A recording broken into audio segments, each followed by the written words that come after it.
Here in chapter 3, I want to share with you today about how the church is God's temple. Our verses for the day are from chapter 3, verses 16 and 17, where Paul writes, "Do you not know that you are God's temple, and that God's Spirit dwells in you? If anyone destroys God's temple, God will destroy that person. For God's temple is holy, and you are that temple." Now, what's really important to understand is here in chapter 3, where Paul is saying you, the you that's being translated is plural. So this is not saying you as an individual are God's temple.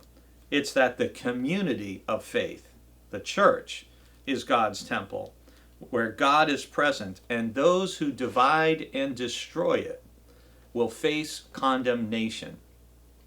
That's a really strong warning from Paul.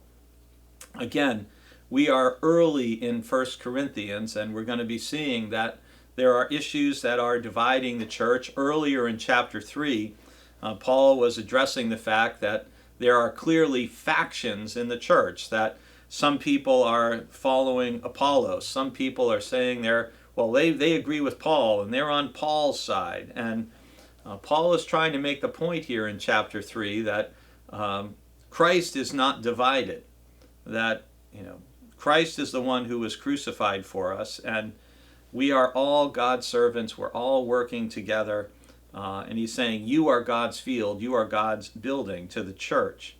And so it's really important in the time in which we live, in which we know that there are those who have their reasons for wanting to divide people, into different camps.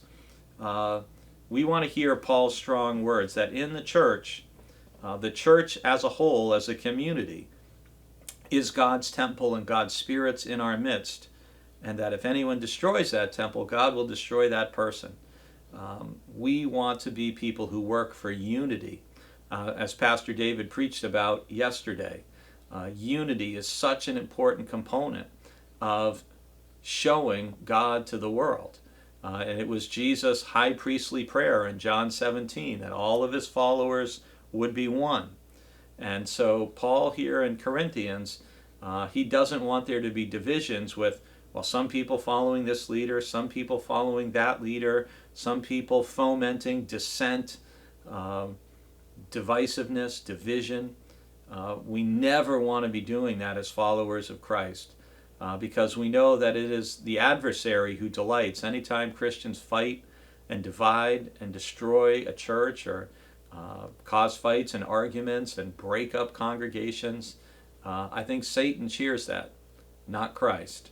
So remember, we are collectively the temple of the Holy Spirit, and God dwells in our midst. And I want to end on a positive note. Last Sunday when I was here, this would not be the 22nd, but the 15th of May, I had several people who were attending our church either for the first or the second time, and they just spoke about what a wonderful experience it was and the positive energy that they felt. And to me, what people are feeling when they sense that is God's Spirit in our midst, and I'm so grateful for that.